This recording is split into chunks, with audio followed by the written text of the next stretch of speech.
साथियों, सभी बड़ों को मेरा प्रणाम। मैं कुंजिका प्रसाद उनियाल देवलगढ़ से। और आज आपको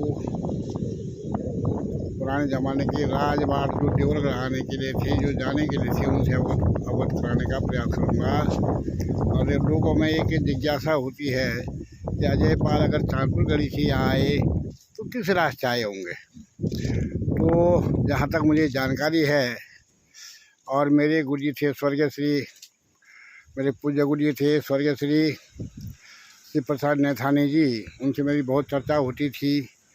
और इस संबंध में जो गुरुजी ने मुझे बताया और जो मैंने समझा कि महाराजा जयपाल 1506 या 1512 के आसपास जब चंपावत के राजा ने चांदपुर गढ़ी पे आक्रमण किया, तो वहाँ से वो खास सिपाही सारों के साथ में अपना उन्नत श्रीदत्त भगवती का उठा करके डोली पर सजा करके, और तब उन्होंने सत्यनारायण के आदेश पर देवगढ़ के लिए प्रस्थान किया।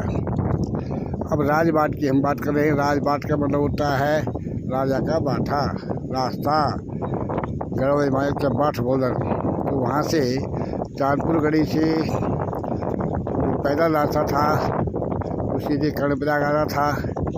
कर्णप्रयाग से गौचर, गौचर से घोलतीर, और घोलतीर से आगे रतुड़ा के पास से आगे, और फिर वो सीधे रुद्रप्रयाग निकलता था। उस रास्ते वो डोली सजा करके और अपने सिपाही सारों के साथ में आगे के लिए बढ़े। वहाँ से फिर नरकोटा, नरकोटा से आगे आकर के खाकरा। अब खाकरा से उन्होंने क्या किया कि वहाँ से दो राजबाट थे, एक ऊपर के जो बजट से जाता था, और एक सीधे सीधे जिसको हम कह सकते हैं कि वो धारी देवी लिए निकलता था। उन्होंने क्या किया कि ऊपर वाला रास्ता पकड़ा और वहाँ से बजट से पट्टी के रास्ते होते ही सीधे पहुँचे हो छांटी खाल, छांटी खाल से भट्टी शेरा, भट्टी शेरा से थोड़ी सी चढ़ाई चढ़ के पहुँचे वो गढ़खाल नाम एक जगह है। मैं आपको दिखा रहा हूँ, ये गढ़खाल है साहब। और गढ़खाल से आगे चले, एक गढ़खाल है, और गढ़खाल से आगे चले गवना के दाहिने वो थोड़ा रास्ता नीचे है, और वहाँ से पैदल चले कांडा के ऊपर। कांडा गांव ये है, ये बड़ा हिस्टोरिकल गांव है। सब कांडा गांव में आपको दिखा रहा हूँ, ये कांडा गांव है। और इससे आगे जो है फिर रामपुर पड़ता है। तो अब तो यहाँ पे रोड बन चुके हैं, तभी पैदल रास्ता था। और कांडा गांव से चले वो कांडा खाल के नीचे नीचे, और सीधे रामपुर, ये रामपुर गांव है। यहाँ पर ये देखिए अब आप, ये गवना गांव है। इस गांव गवना गांव ये जो हैं आजकल हमारे श्रीमान CDS साहब हैं अनिल चौहान जी, उनका गांव है। उसके नीचे पड़ता है साहब रामपुर। ये रामपुर का गधेरा दिखाई दे रहा है आपको, और यही गधेरे के इस साइड में ये रामपुर की छोटा सा देखिए जहाँ पे आप धुआं चल रहा है, ये रामपुर गाँव है। वहाँ से रामपुर से आगे वो बदलपुर की इस मकान की बगल वाली छोटी सी बट्टा दिखाई दे रही होगी आपको, ये राजबाट था वो। और यहाँ से चले वो गैरू की ओर। अब मैं आपको आगे ले जाता हूँ, और गैरू बदलपुर से गैरू, और गैरू से चढ़ाई चढ़ के फिर पहुँचे वो जो पोंखा की धार जिसको हम बोलते हैं, उस पोंखा की धार में। और वहाँ से आए वो इस राजेश्वरी वाले पीठ के टीले पर। अब आपको ये बता दूं, ये बहुत ख़तरनाक जगह है। देखें आप, ये गैरू गांव है साहब, नीचे ये गैरू गांव है। मैं आपको दिखा रहा हूँ, ये गैरू गांव की बस्ती है। ये सामने गैरू गांव की रोड बन गई। इस रोड के नीचे पहले राजबाट था, जो कि बदलपुर, ये बदलपुर दिखा रहा हूँ आपको। यहाँ से ये बदलपुर से बाटा था, और ये चलता था यहाँ गैरू घाट के पास। गैरू वहाँ पर एक घर था पहले। ये गैरू गांव है साहब, ये डांग की बस्ती है, और ये गैरू गांव है। यहाँ पर चौहान हैं, नेगी हैं, भंडारी हैं, कुंडीर हैं, और पोखरियाल हैं। ये गांव है साहब इनका। और देखिए आप, ये भी साथ साथ बताते जाओ, ये सारी खेती बंजर है साहब। पलायन बहुत ज़्यादा हो चुका है इस गाँव में। ये देखिए आप, यहाँ के युवाओं ने कुछ प्रयास किया था, जो भारत थे प्रवासी, यहाँ उन्होंने लेमन घास की खेती करी थी, लेकिन उसका विनिमय का कोई साधन नहीं हो पाया। और बाद में उन्होंने ठप कर दिया। सारा गांव जो है अभी खेती जो है बंजर पड़ चुकी है। तो इस गैरो गांव के बगल से और तब राजा जयपाल की सेना ऊपर की चढ़ाई पे चढ़ी। मैं आपको दिखा रहा हूँ, देखिए। और यहाँ से ये गौशाल तूक है खेती का, और ये गैरो गाँव है साहब। अब यहाँ से चले ऊपर और यहाँ से पहुँचे वो ये पोंखा की धार में। ये देखिए, ये पोंखा की धार है। अब जो ये देखो, ये पीपल का पेड़ है साहब। यहाँ पर 4 बाटे मिलते हैं। यहीं से एक राजबाट जो है भटोली, और भटोली से आगे निकलता है। लेकिन यहाँ पर पहुँच करके फिर वो यहाँ पर अब ये बस्ती बस चुकी है। लेकिन पहले यहाँ पर जो है छोटे छोटे 4-5 टीले थे, उन टीलों को तोड़ दिया गया। केवल स्कूल का एक प्राइमरी स्कूल की चोटी दिखा रहा हूँ आपको, ये छोटी रह गई है, बाकी सब तोड़ के बस्ती बन चुकी है। और वहाँ से पहुँचे यहाँ। अब ये चोटी वाली बात जो मैं बता रहा हूँ, ये चोटियाँ थी 5-6 चोटियाँ, इनके बीच में जो है घाटियाँ बनी हुई थी। तो ये बताया जाता है कि बाद में उन घाटियों में जो राजा के सिपाही रहा करते थे, चोटियों पे भी सिपाही रहा करते थे। और तब पहुँचे वो देवलगढ़, और देवलगढ़ में उन्होंने तब जो है यहाँ पर भगवती राजराजेश्वरी की स्थापना की। अब दूसरा राजबाट आपको बताओ। देवलगढ़ पहुँच गए साहब। तो ये पोंखाल बाजार है, जो मैंने पीपल का पेड़ आपको दिखाया है, इसे पीपल के पेड़ से एक राजबाट जो है ऊपर बुघानी को निकलता है।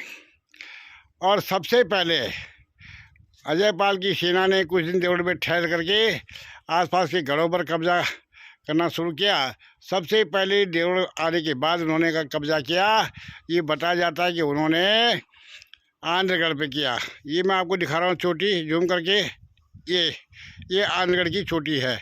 और ये स्वर्गीय श्री हेमवती नंदन बोहरा जी का गांव है। और ये देवलगढ़ है, ये पोंखाल बाजार है। पोंखाल बाजार से एक राजबाट जो ऊपर जाता था बुखानी, और बुखानी से पहुँचे वो आंध्रगढ़, वहाँ कब्जा किया। और वहीं से उनकी सेना निकली साहब। तभी रास्ता हुआ करता था दत्ता खेत। दत्ता खेत से उनकी सेना आगे बढ़ी, और आगे बढ़कर जो है खालू चमड़ा होते हुए तब पहुँचते वो नयालगढ़। न्यालों का गढ़ हुआ करता था, और उस पर जो है अजयपाल की सेना ने कब्जा किया। वहीं से थोड़े आगे चढ़े तो भेलगढ़, एक छोटा सा गढ़ था, भेलगढ़ पर कब्जा किया। भेलगढ़ से ही उनकी सेना जो है अगले पड़ाव में कठलीगढ़ की ओर बढ़ी। कठली जो है वो खिरसू चौबट्टा बाजार से थोड़ी दूर आगे जा कर के अगर अब यहाँ से बोले तो दाहिनी ओर, ये देखो खिरसू का डाला मैं आपको दिखाता हूँ। ये देखिए, ये है साहब लास्ट चोटी, देखिए आप, ये चौबट्टा है। ये चौबट्टा है, दोनों चोटी के बीच में बस्ती है। और इससे आगे जाके ये छोटी सी चोटी दिखाई दे रही बीच में, ये जो है कठलीगढ़ की चोटी है। और वहाँ पर जो है उल्कागढ़ी माता का मंदिर भी है। और वहीं पर उन्होंने कब्जा करके कठलीगढ़ पे कब्जा किया। और फिर वहाँ तक विस्तार के बाद फिर देवगढ़ पहुँचे। दूसरे राजबाट की हम चर्चा करें तो यहीं से जब बुघानी जाते हैं तो बुघानी से जो है एक राजबाट, वहीं से जो है जलेथा बलोड़ी गांव के ऊपर हरकंडी के नीचे और वो निकलता है ढिकाल गांव से वही राजबाट जो है एक जो है आगे खोला के ऊपर, खोला होते हुए डांगा ठाणा, और वही श्रीनगर मिलता है राजबाट। दूसरा राजबाट जो है ढिकाल गांव से बछेली के लिए निकलता है। बछेली से अमधार से खंडा जो है वो बड़ा हिस्टोरिकल स्थान इसलिए है कि खांडव नदी के किनारे बसा हुआ है। और उसके साथ साथ वहीं से राजबाट जो है पैदल छतकोट से आमकोटी के ऊपर, आमकोटी से ऊपर भिताई से मासों से आगे जाके चींचा, और चींचा से आगे जाकर के जो है वो कांडाई, और कांडाई से पौड़ी। ये एक राजबाट ये भी हुआ करता था। और ये बाद में इन रास्तों का बड़ा उपयोग किया गया था जब तक ये रोड सड़कें नहीं थी। अब एक राजबाट जो है जब देवगढ़ पहुंच गए तो देवगढ़ से राजबाट गया भटोली से आगे गढ़खा बोला जाता है। तो कहते वहाँ पे छोटा सा गढ़ था, उस पर भी अधिकार किया राजा ने। अब वहीं से बताया जाता है कि वो नीचे कुमराणों होते हुए और स्वीत निकल गए। स्वीत से नीचे रास्ता था नदी के किनारे किनारे, जहाँ पर कि बौगणा जी का घाट है, और उससे आगे पैदल जाकर के सिरकोटगढ़ हुआ करता था, छोटा सा सिरकोटगढ़ था। और सिरकोट से ही जो है वो राजबाट आगे घसे माता के नीचे नीचे, और तब निकलता था श्रीनगर के लिए। एक राजबाट वो हो गया। अब एक राजबाट हम और बताएं आपको, देवलगढ़ से निकलने के कई रास्ते थे। देवलगढ़ से चौखाल, चौंगा से लांगूर, लांगूर से मरोड़ा, और मरोड़ा से चमदार।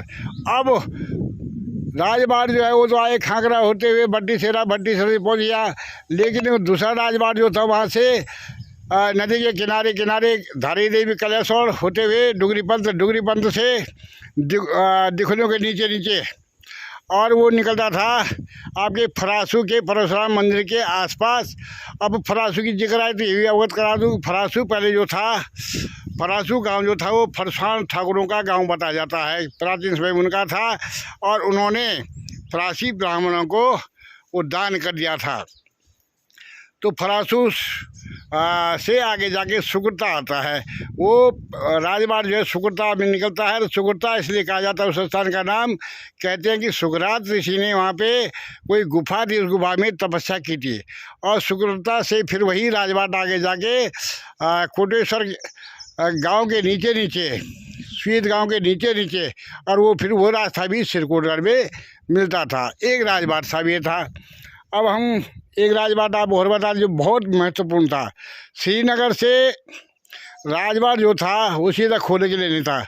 श्रीनगर से डांग अठाना होते हुए खोला से ढिकाल गांव से सरना के ऊपर ही ऊपर, सरना गांव के ऊपर हरकंडी के नीचे, और तब चलता है वो दत्ता खेत से गगली धार से मेल चौरी से चौबट्टा, और चौबट्टा से वही नीचे मूसा गदी के लिए वो राजबाट निकलता है। जबकि दूसरा राजबाट वहीं से जो है पैठान के लिए निकलता है।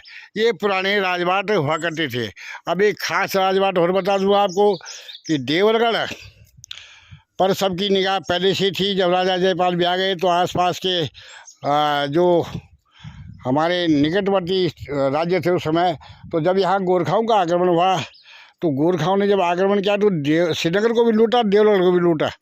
और देवलगढ़ की लूट के बाद जो है उनको जब पता चला कि गढ़वाल के राजयोधी जो हैं वो पोखरी गांव में रहते हैं और पोखरी में जुर्सा लाया है, तो मैं आपको बता दूं कि देवलगढ़ के बाद वो चले चमेला से, ये मैं आपको दिखा रहा हूँ, ये सुराल गाँव है साहब। चमेला से सुराल गांव से ये बटियाजारी ऊपर, और ये नवखा तो बाहर का बसा हुआ है। नवखा के बगल और सीधे मंगलाकोटी के सार होते हुए और तब पहुँचे साहब पोखरी। मैं आपको पोखरी दिखा रहा हूँ। ये देखिए पोखरी गांव है साहब। ये बहुगुणा लोगों का बहुत ऐतिहासिक गांव रहा है, और यहाँ राज ज्योतिषी हुए हैं। और यहीं पर गोरखाओं ने गढ़वाल राजा का जो राजशालय था उसको आग के द्वारा भस्म कर दिया था, जला दिया था, और यहाँ पोखरी की भी लूट हुई थी। तो एक राजबाट है, तो मैं आपको दिखा रहा हूँ। ये राजबाट जो है पोखरी वाला, ये बिल्कुल ये सुराल गाँव के बगल से होते हुए टकोली भी गांव में आपको दिखा रहा हूँ। ये देखिए आप, ये साबुली टकोली है, जूम कर दिखा रहा हूँ, ये देखिए। और ये पल्ली टकोली है, ये सुराल गांव है। ये सूरवीरों का गांव रहा है। पवार रावत यहाँ रहते हैं, और इनकी सूरवीरता के कारण जो है इनको खुंखरी प्रदान की थी राजा ने, जो कि आज भी पवार वंश के श्री विशाल सिंह जी के पास सुरक्षित है। उसके बगल में आप देखेंगे जोगड़ी गाँव है। जोगड़ी गाँव में भी अधिकांश रावत नेगी, और या उसके बगल में देखिए आप, मैं आपको दिखा रहा हूँ, ये जहाँ पर धुआं लगा है उसके बगल में देखिए आप एक गांव जूम करके दिखा रहा हूँ। ये सापकटा खोली है, ये भी रावत लोगों का गांव है। उससे आगे जाएंगे तो ये सामने पे बिठा खोली बस्ती है। इसके ऊपर आप देखिए ये कोठा गाँव है। कोठा की दूसरी थोड़ी दूरी पर आप कुछ मकान देख रहे हैं, मरखोड़ा गाँव है। मरखोड़ा गाँव में भी पवार नेगी रावत, ये लोग रहते हैं। ये मुंडोली गांव है, ये भंडारी लोगों का गांव है। मूल रूप से कहते हैं कि राजा जयपाल के ज़माने में कुछ लोग भंडारी यहाँ बस गए थे, और कुछ लोगों का कहना है कि पहले गैरू बसे, और कुछ लोगों का कहना है कि मुंडोली बसे। खैर गैरू गांव ये है, और यहाँ भी भंडारी लोग आज भी रह रहे हैं। और उसी के बगल में आपको दिखा रहा हूँ जूम करके, ये भैंसकोट का उज्जवलपुर बस्ती है। हमारे सामने पहले केवल यहाँ पर 2-3 मकान थे, अभी बहुत बड़ी बस्ती हो चुकी है। और ठीक उसके इधर भैंसकोट और बुगानी, उज्जवलपुर और बुगानी के बीच में भैंसकोट गांव है ऐतिहासिक, जो कि नया लोगों का गांव है। ये बताया जाता है कि न्याल का राजा धर्मदेव न्याल था, और उसका छोटा भाई भग्गू न्याल था। भग्गू न्याल को न्यालगढ़ से ला करके भैंसकोट में बसाया गया था। और तब आज भी जो है भग्गू न्याल की जो संतति हैं वो वहाँ पर हैं। तो एक रास्ता ही हो गया। एक रास्ता आपको राजबाट और बता रहा हूँ मैं। एक राजबाट जो था देवलगढ़ से भटोली से निकलता था मंडेसा के नीचे, और मंडेसा से गहरगढ़, उसको गहरगढ़ भी कहा जाता था। और कहते हैं कि वहाँ पर एक छोटा सा गढ़ था, उस पर भी अजयपाल ने कब्जा किया था। और वहीं से वो राजबाट फिर आगे जा कर के मसूर को निकलता था। ये कहा जाता है कि राजा के ज़माने में जो है वहाँ पर पवार लोगों को वहाँ पर बसागत किया गया था। ये थोड़ी सी जानकारी मैंने आपको दी है। और दूसरी बात आपको बता दूँ, ये बिरधा का भेव है साहब, ये गैरू का गाँव है। ये कहा जाता है कि महिपत शाह के ज़माने में भिलंगना का जो जागीरदार से भानशाह, वो वहाँ से भी राजबाट उनका पैदल था। वो भिलंगना से नैचा में भटवाड़ी होते हुए और पैदल चलते चलते आगे सिलका खाल से फिर उन्होंने शेरा का रास्ता पकड़ा। और शेरा के रास्ते जो है फिर वो धारी देवी के सामने जो धारी गाँव है वहाँ से होते हुए, और तब धारी में तो अब झूला पुल हुआ करता था, ऐसा कहा जाता है। और झूला पुल को पार करते हुए भानशाह जो थे वो फिर आगे धामक चोपड़ा के पास से होते हुए दिखोलियों होते हुए, और तब वो फिर चमनार पहुँचे, और चमनार से जो है वो देवगढ़ पहुँचे थे। ऐसी हमें जानकारी मिलती है। तो ये छोटी सी जानकारी मैंने आपको, और नई पीढ़ी के लिए बहुत ज़रूरी भी इसलिए है कि बच्चे जो है देख लेंगे आज तो सब जगह सड़कों का जाल बन चुका है, पुराने रास्ते लोग भूल चुके हैं। लेकिन जो खास बात आपने देखी होगी, पुराने जो पैदल रास्ते हैं, हमारे पूर्वजों ने उन रास्तों पर जगह जगह पर पीपल और बरगद के पेड़ लगाए हैं। कुछ पेड़ आज भी विद्यमान हैं, आम के पेड़ लगाए हैं ताकि छाया भी हो और लोग फल भी खाएं। लगभग इस समय लगभग 6 बजने वाले होंगे। सूर्य भगवान जो है वो अपने अस्ताचल की ओर हैं, और देवल ऐसी जगह पे बसा हुआ है कि ये देखिए, ये नीचे घाटी है अखाड़ा गांव की, अखाड़ा की गदरी की। इसको जो है ऋषिगंगा कहा गया है। और जो गैरू की गाड़ है उसको जो है चित्रवती नदी बताया जाता है। तो इन चित्रवती नदी के बाईं ओर और ऋषिगंगा की दाहिनी ओर ऊंची चोटी पे देवगढ़ बसागत है। और सामरिक दृष्टिकोण से जो है देवगढ़ को उचित समझा गया था, जहाँ पर कि दुश्मन आसानी से नहीं पहुँच सकते थे। और इसलिए राजा ने जो है यहाँ पर बसना उचित समझा। ये कहा जाता है कि 5 साल तक राजा अजयपाल यहाँ रहे, और जब राज्य का थोड़ा विस्तार हो गया, छोटे छोटे घरों पर अपना कब्जा कर लिया, उसके बाद तब राजधानी को श्रीनगर ले गए। लेकिन भगवती का जो मूल षड्यंत्र है वो आज भी इसी पीठ पे विद्यमान है। और भगवती का आशीर्वाद आप सबको मिलता रहे, यही शुभेच्छा हमारी प्रार्थना है। ये राजर्षि भवन की सीढ़ियाँ हैं, और ये भवन ऐसा भी मैं आपको दिखा रहा हूँ, झंडे लगे हुए भगवती के। और जय जगदम्बे, जय जगदम्बे, जय भगवती, सब पर कृपा करी भगवती राजराजेश्वरी की जय हो।